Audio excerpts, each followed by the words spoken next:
ang mga kwento ng pag-ibig, kwento ng buhay, at kwento ng pag-asa dito sa Barangay Love Stories. Love Stories. Walang perpektong pamilya at wala ring perpektong magulang. Pero hindi kasama sa pagiging hindi perpekto ang pabayaan ng magulang ang kanilang mga anak. Ikaw kabarangay, handa ka bang magbigay ng kapatawaran sa magulang mo na hindi nagbigay ng tamang pagmamahal para sa iyo? Dear Papa Dudut, lahat daw tayo ay pwedeng magkamali at dahil walang perpektong tao, dapat daw na palagi tayong marunong magpatawad. Pero hindi lahat ng kasalanan o pagkukulang ay madaling kalimutan. Lalo na kung nag-iwan ito ng malalim na sugat sa mga puso natin. Magandang tanghali po sa inyong lahat at sa lahat ng kabarangay natin na nakikinig ngayon. Itago niyo na lamang po ako sa pangalang Elaine, 27 years old at nagtatrabaho sa isang insurance company dito sa Mandaluyong. Matagal na akong listener ng Barangay LS 97.1 at halos araw-araw ako nakatutok talaga at nakikinig sa inyo lalo na sa ganitong katanghalian. Kaya naman kayo rin po talagang naisip ko na kwentuhan at hinga ng payo tungkol sa bagay na gumugulo sa isipan ko. Lumaki nga pala ako sa isang simple pero hindi ko masasabing tahimik na pamumuhay. Kasama ko ang mga magulang ko sa bahay namin at madalas ko silang naririnig o nakikita na nag-aaway. Marami silang mga bagay na pinag-aawayan pero pinakamadalas ay ang pambababae ng tatay ko, Papa Dudut.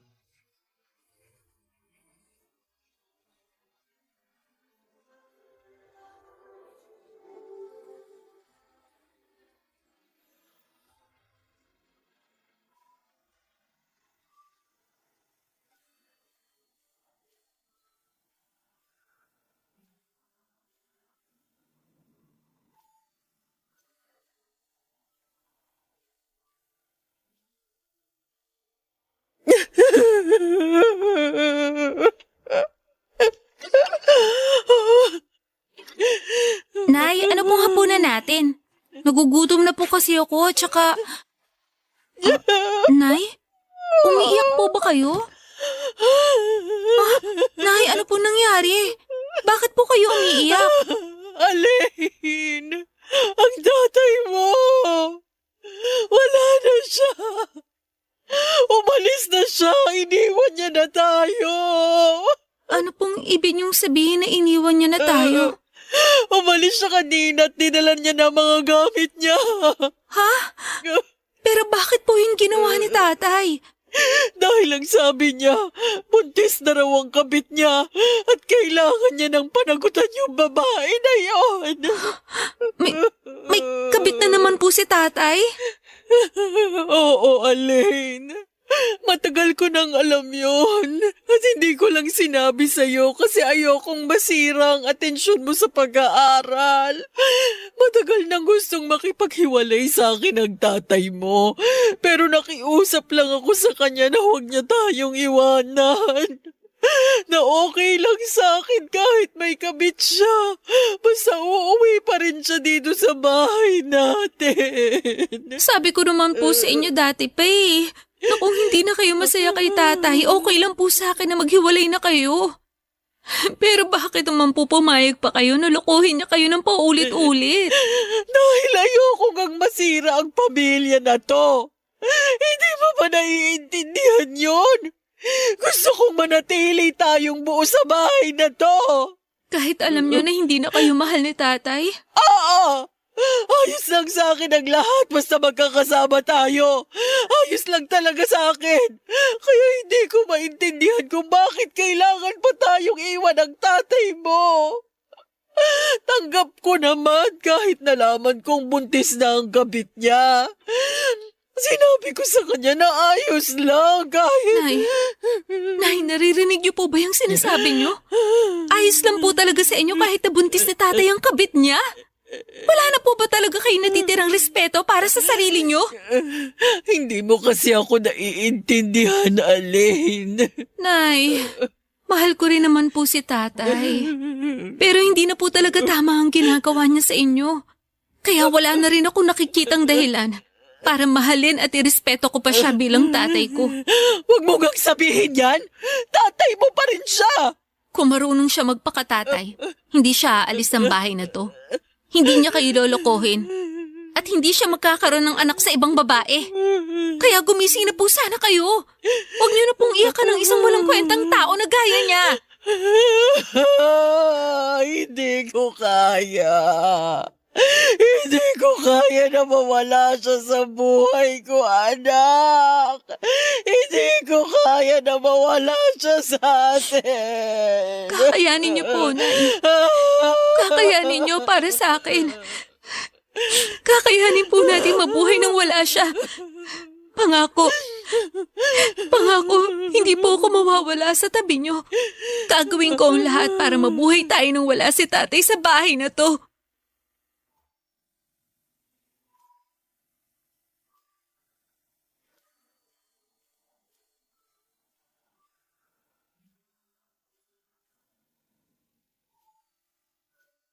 Papa Dudut, hindi yun ang unang beses na ng babae si tatay, pero yun ang unang beses na iniwan niya kami para sa ibang babae. Sobrang nasaktan ako noon para kay nanay kasi saksi ako sa ilang taon na pagtitiis at ilang beses na pagpapatawad na ginawa niya kay tatay. Bata pa lamang ako ay naririnig ko ng ilang beses nang nahuli ni nanay ang mga kalokohan ni tatay, Papa Dudut, pero pinapatawad niya pa rin ito. Ang sabi niya pa noon ay ginagawa niya yon para sa akin kasi ayaw niyang lumaki ako sa isang wasak na pamilya. Mula nang umalis si tatay sa bahay namin ay hindi na siya muling bumalik pa. Minsan nga ay uuwi ako sa bahay namin nang wala pa si nanay tapos ay malalaman ko na lamang na pinuntahan pala niya si tatay at pinakiusapan niyang umuwi na ng bahay namin. Grabe, yung lungkot at sakit na nararamdaman ko noon para kay nanay.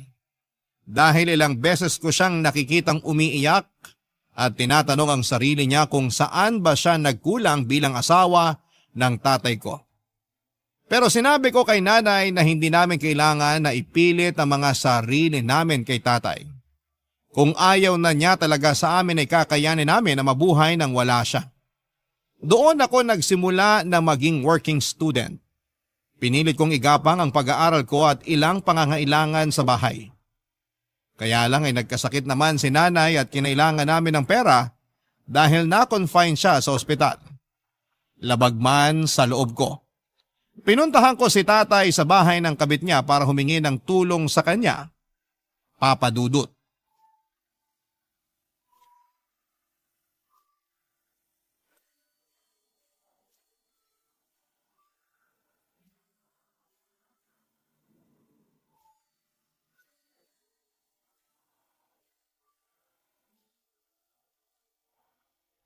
Tao po! Tao po! Tay, nandito po ba kayo? Tao po! Oh, Alin, anong ginagawa mo dito? Tay, gusto ko po kasi kayo makausap. Paano mo nalaman kung saan ako nakatira?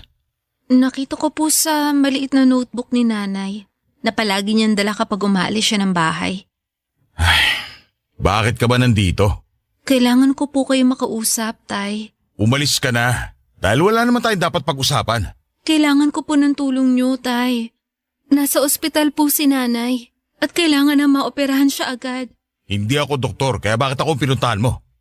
Dahil kailangan ko po ng pera at hihingi po sana ako ng tulong sa inyo. Pasensya na pero wala akong pera, kaya makakaalis ka na. Tay, nakikiusap ako. Huwag niyo muna akong pagsaraduhan ng pinto. Sinabi ko na nga na wala kang mapapala sa akin, di ba? Kaya umalis ka na, Alin! Tay, hindi ko naman po talaga gustong pumunta dito sa bahay niyo eh. Ayun naman pala eh! Bakit ayaw mo pang umalis? Baka maabutan ka pa ng... Ng kabit mo? Umalis ka na! Hindi talaga kita matutulungan dahil marami rin kaming gastusin dito sa bahay. Tay, nakikiusap po ko. Wala na po kasi talaga akong ibang malapitan. Pero wala nga akong kahit anong tulong na maibibigay sa'yo. Buntis sa kinakasama ko. Kaya gipit din kami sa pera ngayon. Gipit? Talaga? O sadyang wala ka na lang talagang pakialam kay nanay? Tay, baka nakakalimutan nyo na mag-asawa pa rin kayo ni nanay. Nag-usap na kami ng nanay mo. At alam niyang wala na akong responsibilidad sa kanya dahil tapos na ang lahat sa aming dalawa. At kasama po ba ako sa sinasabi niyong responsibilidad? Kahit hanggang ngayon at kahit kailan, hindi na magbabago na anak mo pa rin ako. Bakit hindi kayo makasagot? Kasi nahihiya kayong aminin na tinalikuran niyo na pati ang pagiging tatay niyo sa akin? Tay, hindi naman po talaga ako pumunta dito bilang anak niyo. Dahil mula nung umalis kayo sa bahay, tinanggap ko nang wala na akong tatay. Pumunta ako dito bilang anak ni nanay na humihingi ng tulong para sa kanya. Pero mukhang wala rin talaga ako mapapala dito dahil napakatigas ng puso niyo. Mali pala. Wala pala talaga kayong puso. Umalis ka na. Dahil ayoko maabutan ka pa rito na kinakasama ko. At baka makasama pa sa pagbubuntis niya kapag nakita ka niya. Buti pa sa pinagbubuntis ng kabit niyo, concerned kayo. Pero sa akin na anak niyo kay nanay, wala talaga kayong pakialam. Dahil alam kong kaya mo na ang sarili mo. Kakayanin ko kasi wala na talaga akong tatay. Kakayanin namin ni nanay na wala ka na sa buhay namin. At tandaan niyo, ito ang kahuli-hulihang pagkakataon na ituturing ko kayong tatay ko.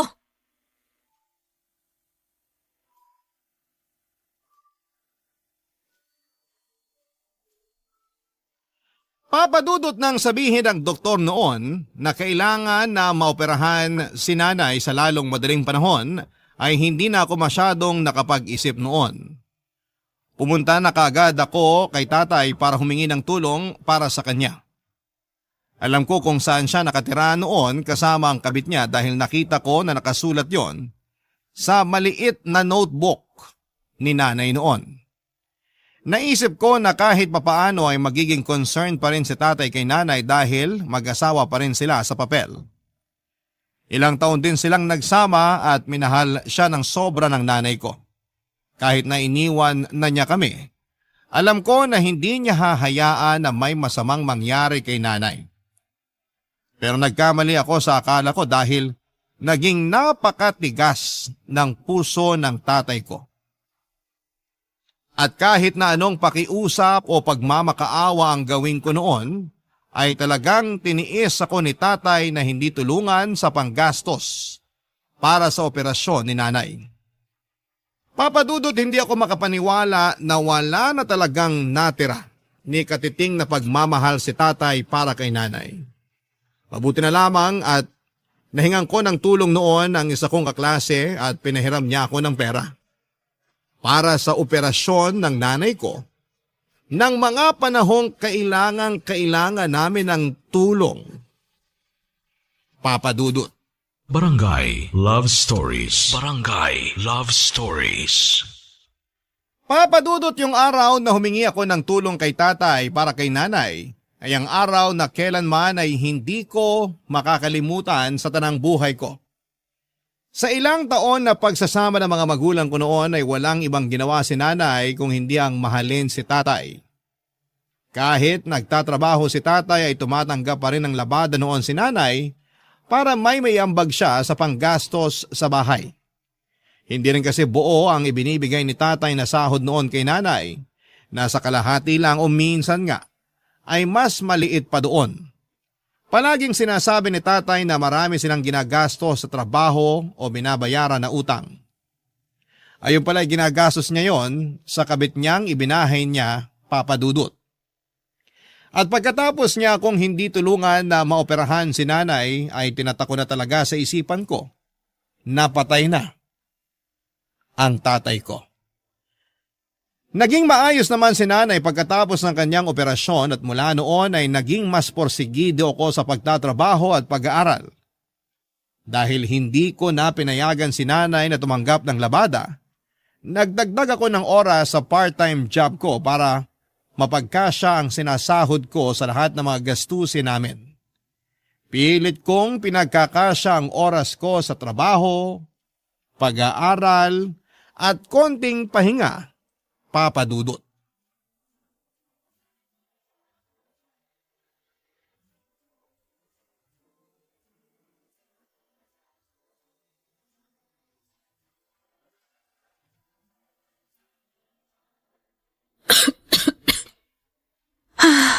Ang hirap naman itong nire-review ko.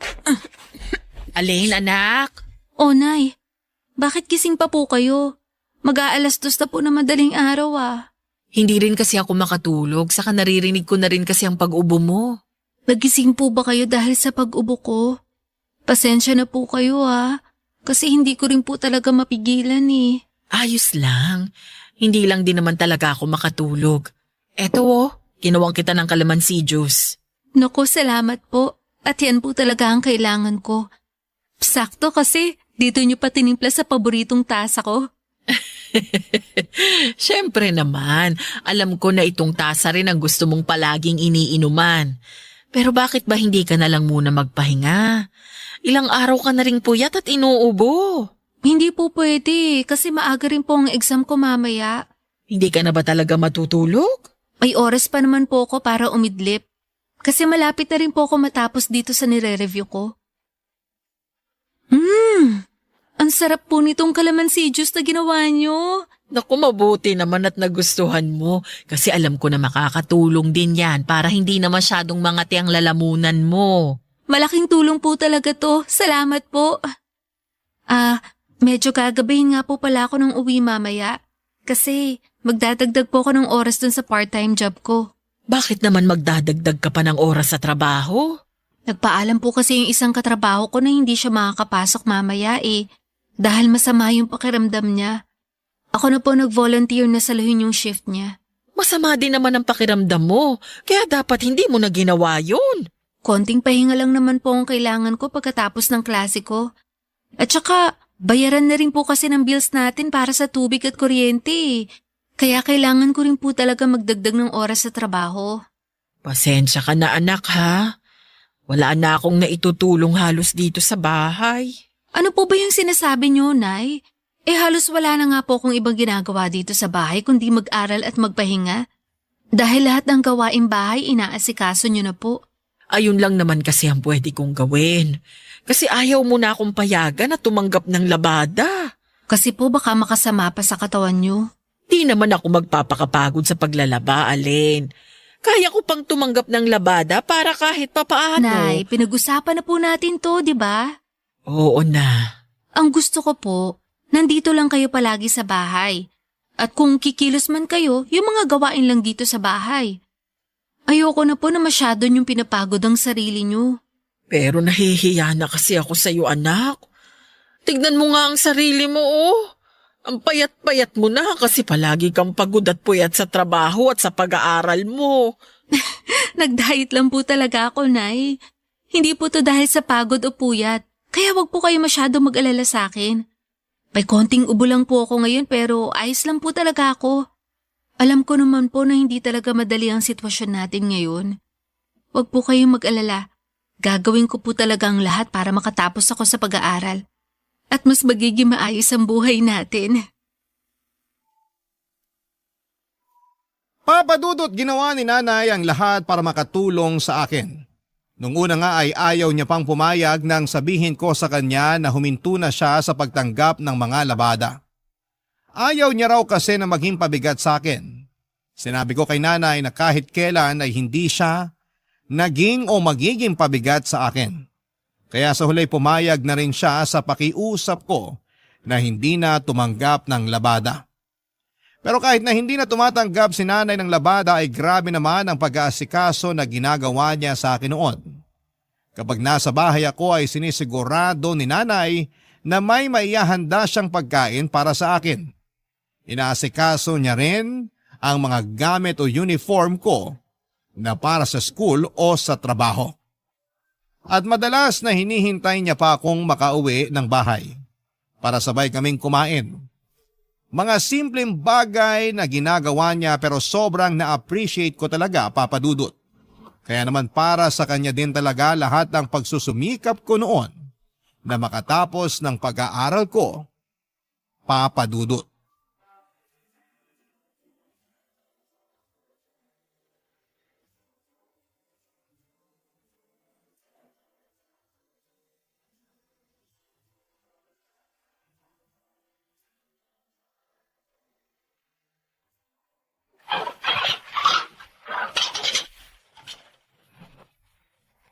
Alain, tulungan na kita dyan sa pagliligpit mo. Ayos lang po, Nay. Patapos na rin po ako dito. Sigurado ka ba? Opo, kasi mga baso na lang naman yung binabanlawan ko dito. Okay. Sige, pero napagod ka ba kanina sa pag-aasikaso ng mga bisita para sa celebration natin ng graduation mo? Hindi naman po, Nay. Kayo nga po ang iniisip ko kasi alam ko na kayo ang mas napagod. Dahil sa mga ginawa niyong pagluluto ng mga pagkain para sa handa ko. Sabi ko naman po kasi sa inyo mag-order na lang tayo ng mga pagkain eh. Mas makakamura kasi tayo kung ako ang magluluto. At yun naman ang nangyari, di ba? Malaki ang natipid natin kanina dahil ang mura ng mga gulay at karne na binili ko. Binenta ng mga suki ko ng mas mura ang mga paninda nila sa akin nung sabihin ko na para sa'yo yon, para sa graduation celebration natin ang pagtatapos mo sa pag-aaral. Talaga po, Nay? Oo. Nakakatuwa naman po sila. Sakto nga lang din po yung niluto nyo eh, kasi konti lang yung mga bisita natin kanina. Sabi ko naman kasi sa'yo, imbitahan mo lahat ng kaklase mo para malaman nila kung gaano kasarap magluto ang nanay mo. Alam naman na po yun ng mga kaklase ko, kasi madalas nyo akong pinapabaunan ng pagkain para sa lunch ko. At saka, busy rin po yung mga yon kasi may celebration din ngayon sa mga bahay nila. Pero thank you po. Kasi ang aga niyo pong nagising kanina para mamalengke at mag-asikaso ng mga lulutuin. Wala yun anak, hindi rin naman ako masyadong napagod. Sigurado po ba kayo? Parang narinig ko po kasi kanina na sinabi niyo kay Ninang na medyo sumasakit ang balakang niyo. Anak, hindi naman yun dahil sa ginawa kong pagluluto sa buong umaga. Sadyang tumatanda na rin talaga ang nanay mo, kaya may mga ganito na akong pananakit ng katawan na nararamdaman. Kaya nga po ayoko na masyado kayo nagpapakapagod dito sa bahay. Kapag talaga yumaman tayo, ikukuha ko na kayo ng kasambahay. Ay nako, ayan naman ang hindi ko papayagan na gawin mo. Kasi ayoko talaga ng may ibang tao dito sa bahay natin. Hindi ako komportable na may estranghero tayong kasama dito. Para mas mapagaan naman ang kasambahay ang mga gawain niyo dito. Ay hindi ka rin sigurado doon anak. Kasi baka mamaya, wala pang masyadong alam na gawaing bahay ang makukuha mo. Saka hindi tayo sigurado at baka ipahamak pa tayo niyan. Alam mo naman ang panahon ngayon, nagkalat ang mga mapagpanggap at masasamang tao.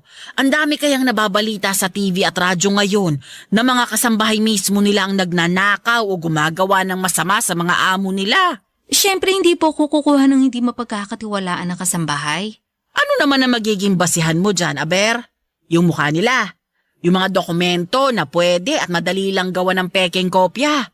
Basta anak, ayoko ng kasambahay o kahit na sinong hindi natin kilala na makakasama dito sa bahay. Sige po, Nay, kayo po ang masusunod. Kasi kayo pa ang reyna ng bahay na to eh. At sa oras na makahanap ako ng trabaho, ipaparamdam ko naman po sa inyo kung paano mabuhay ng parang isang reyna. Papa Dudut, aaminin ko na noong nag-working student ako ay may mga oras na parang gusto ko nang sumuko. Napapatanong ako sa sarili ko kung bakit kailangan na pagdaanan ko ang ganong kabigat na mga pagsubok ng buhay. Bakit kailangan na bigyan ako ng tatay ko or bigyan ako ng tatay na kagaya ng tatay ko, pero dahil sa nanay ko ay palagi at pilit akong nagpapakatatag noon. Siya ang ginawa kong lakas at inspirasyon para hindi ako sumuko. Iniwan man kami ni tatay noon, mag-isa kong itataguyod ang buhay namin ni nanay.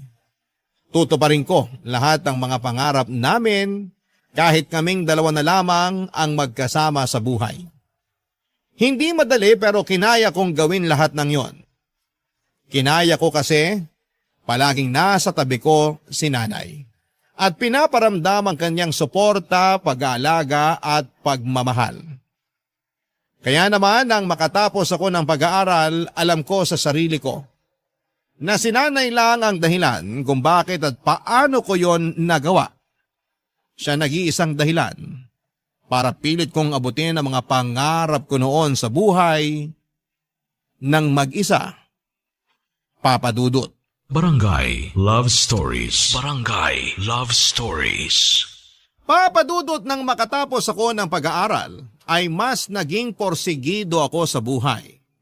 Nag-apply kaagad ako, Papa Dudut, ng ibang trabaho at madali naman akong natanggap. Nagpakitang gilas din talaga ako sa trabaho kaya naman mabilis akong na-promote. Unti-unti ay naramdaman kong gumagana ang buhay namin ni nanay. Hindi na kami nagigipit sa pera at hindi na rin kami masyadong nagtitipid pagdating sa mga gastusin sa bahay. Madalas na rin kaming kumakain sa labas kahit na walang okasyon noon. Nagawa ko na nga rin noon na iparenovate ang ilang bahagi ng bahay namin. Nakabili ako ng bagong appliances at furnitures tapos ay naipapasyal ko pa si nanay sa iba't ibang lugar sa Pilipinas. Palagi ko ring binibigyan ng pera si nanay para panggastos niya sa sarili niya. Pero dahil hindi naman maluho ang nanay ko ay palagi niya lang ding iniipon ang ibinibigay ko sa kanya. Gusto ko lang din talagang iparamdam kay nanay na malas man siya sa lalaking napangasawa niya, ay suwerte naman siya sa naging anak niya, Papa Dudut.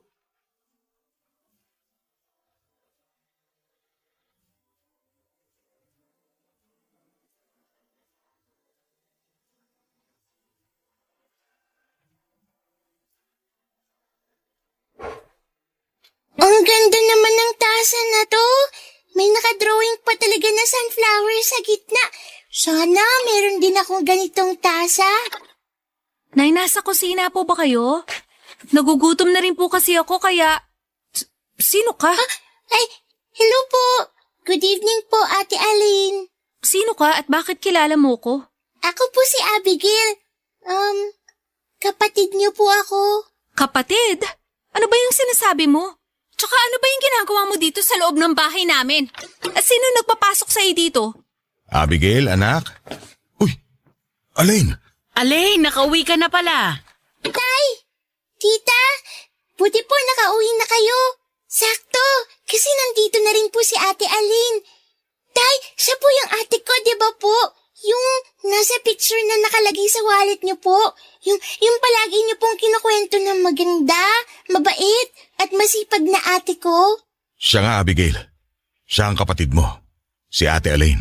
Sabi na nga ba siya yun eh. Hello po, Ate Aline. Huwag mo akong tawaging ate, hindi kita kapatid. Alain! Abigail, mabuti pa pumasok ko muna sa loob ng kwarto kung nasaan ang mga gamit natin. Tatawagin ka na lang namin kapag kakain na tayo ng hapunan. Sige po, Tay. Nay, ano pong ginagawa ng mga taong yan dito sa bahay natin? Nakiusap kasi ang tatay mo na kung pwedeng dumito muna sila ni Abigail. Wala na rin kasi silang ibang mapupuntahan dahil pinaalis na sila dun sa apartment kung saan sila dating nakatira. Ilang buwan na rin kasing hindi nagpapadala ng pera ang dating kinakasama niya. Nagtatrabaho na kasi sa Japan. Kaya bumalik siya dito sa bahay natin ngayon? At talagang tinanggap niyo pa talaga siya kasama ang anak niya sa labas? Kapatid mo si Abigail, Alain. Wala akong kapatid kasi matagal na akong walang tatay. Alain! Huwag mong pagtaasan ng boses ang tatay mo. Hindi niyo po ba narinig ang sinabi ko, Nay? Matagal na akong walang tatay. Dahil mula nang ipagtabuyan niya ako nang minsang humingi ako ng tulong sa kanya para sa pagpapagamot niyo, tinatak ko na sa isip ko na namatay na ang tatay ko. Kasi siya naman yung umalis eh. Siya yun ang iwan at nagalis sa atin sa buhay niya. Tapos ngayon bigla siya bumalik, tatanggapin niyo naman agad siya. Kalilimutan niyo lahat ng ginawa niyang panuloko sa inyo. Aalisan niyo na naman ang respeto ang sarili niyo. Magpapakatangan na naman kayo sa lalaking yan. Bahay ko pa rin ito at ako pa rin ang masusunod sa bahay na to. Kaya sa ayaw at sa gusto mo, dito muna titira ang tatay at kapatid mo. Papa Dudut, pakiramdam ko ay parang bumalik bigla lahat ng galit sa puso ko nang muli kong makita si tatay sa loob ng pamamahay namin. Bumalik bigla sa isipan ko yung pang-iiwan na ginawa niya kay nanay at pagtataboy sa akin noong humingi ako ng tulong sa kanya. Naramdaman ko ulit ang sama ng loob sa kanya dahil sa paulit-ulit na pangangaliwa niya kay nanay. Gustong gusto ko talaga siyang paalasin noon pero hindi ko magawa kasi si nanay na mismo ang nagpatuloy sa kanya sa bahay namin. Papadudot sa ilang taon na pilit kong ginapang ang pag-aaral ko. At buhay namin ni nanay nakatatak sa isipan ko na patay na si tatay. Dahil alam ko naman na noon na wala na akong kahit na anong aasahan mula sa kanya. Inalis niya kami sa buhay niya kaya dapat na rin namin siyang alisin sa buhay namin. Yung mga plano ko noon ay para sa aming dalawa na lamang ni nanay. Hindi na kasama doon si tatay kaya mabigat para sa akin na muli siyang makasama sa iisang bahay kasama pa ang bunga ng kasalanang ginawa niya sa pamilya namin, Papa Dudut.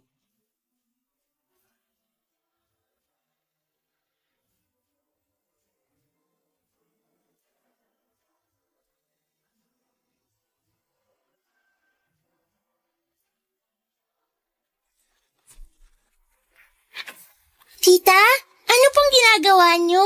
Pinagtitimpla ko ng kape ang kapatid mo. Kasi hanggang dito sa bahay, nagtatrabaho pa rin siya kahit araw ng Sabado. Ang sipag nga po magtrabaho ni Ate Alin. Palagi na lang siyang nakaharap sa laptop niya. Pero alam niyo po, ang ganda talaga ng tasa na to.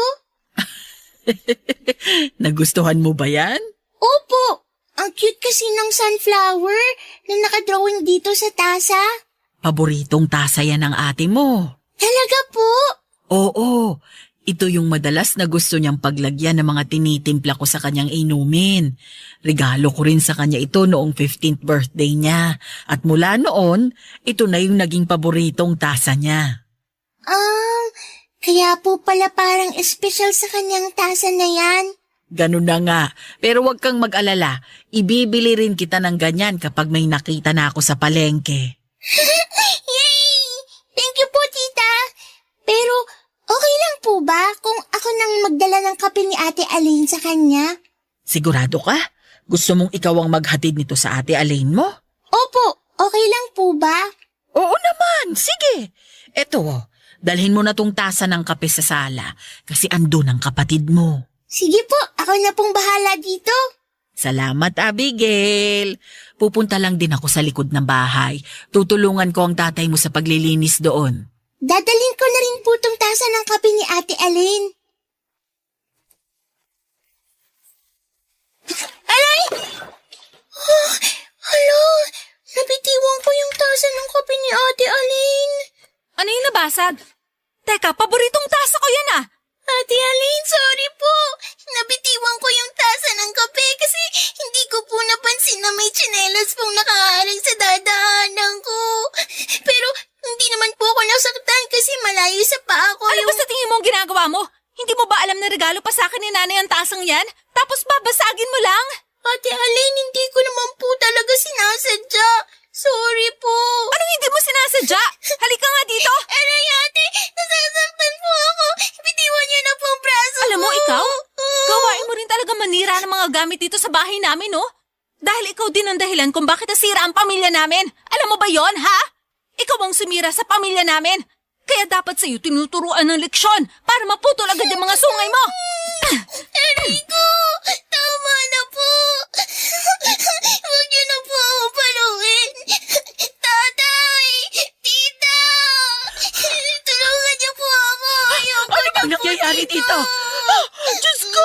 Alain! Anong ginagawa mo sa kapatid mo? Alain! Bakit sinaktan mo ang kapatid mo? Abigail, halika na dito. Tay! Ayos ka lang ba? May masakit ba sa'yo? Ayoko na po dito, Tay. Umalis na po tayo. Ayoko na po sa bahay na to. Pagsabihan niyo yung batang yan. Nasasanay siya manira ng mga gamit dito sa bahay. Tay, hindi ko naman po talaga sinasadya na mabitiwan yung tasa ng kape. Kasi may nakaharang pong tsinelas sa dinadaanan ko. Nasugatan ka? Napasok ko ba na mainit na kape? Hindi naman po ako nasugatan o napasok. Kaya lang, nagalit na po agad sa akin si Ate Aline. Hindi ko naman po talaga sinasadya na mabasag ang paborito niyang tasa eh. Alain! Ano na naman bang kinagagalit mo kay Abigail? Binasag niya lang naman ang paborito kong tasa, Anay. Hindi naman sinasadya na kapatid mo na mabasag ang tasa mo, Alain. Kaya hindi mo na siya kailangan saktan. Pwede po ba? Huwag niyo nang ulit-ulitin na kapatid ko ang batang yan dahil magkaiba kami ng nanay. Ako pa rin ang tatay niyo ni Abigail. At hindi mo na mababago yon. Matagal nang patay ang tatay ko. At hindi niyo na rin po mababago yon. Hindi niyo na po maaalis sa isip ko na inabandonan niyo kami ni nanay para sa kabit niyo at sa batang yan. Kaya huwag niyo nang asahan na magbabago pa ang pakikitungo ko sa anak niyo. Kasi para sa akin, hindi ko siya kapatid at hindi ko siya ituturing na parte ng buhay ko.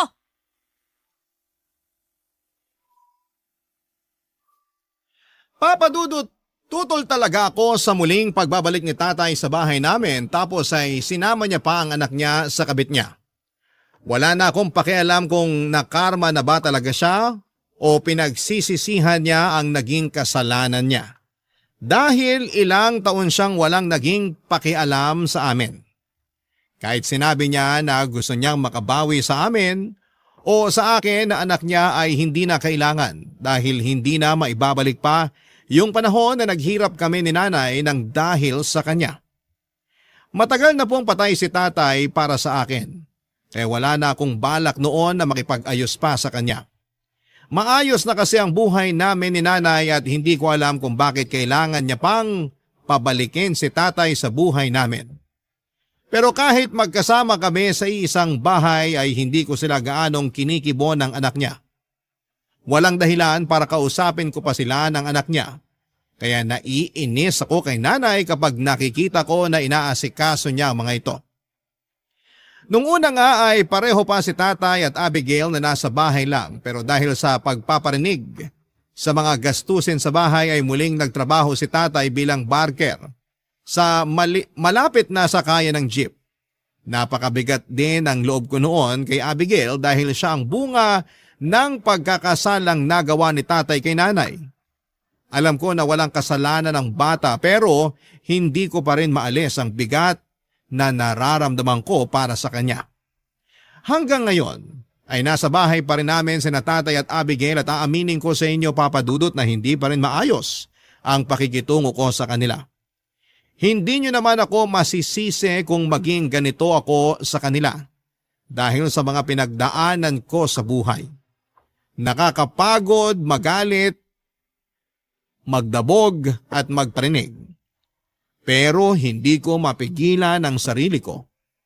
Hindi ko mapigilan dahil ilang taon akong nahirapan ng dahil sa kapabayaan ni tatay sa amin noon. At sa totoo lang, hindi ko alam kung hanggang kailan ako magiging ganito. Ano bang dapat kong gawin? Dapat na ba akong magpatawad at kalimutan lahat ng kasalanan ni tatay? O dapat na umalis na lamang ako sa bahay namin para mabigyan ko ng peace of mind ang sarili ko?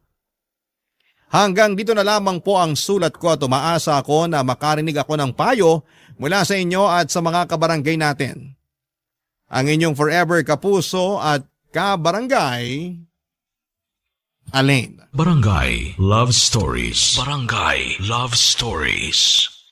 Anong say mo sa Barangay Love Stories na ito? Pagkwentuhan natin sa comment section yan. Nagustuhan ng iyong napakinggan? Ituloy yan via live stream sa www.gmanetwork.com/radio. Barangay LS 97.1 Forever.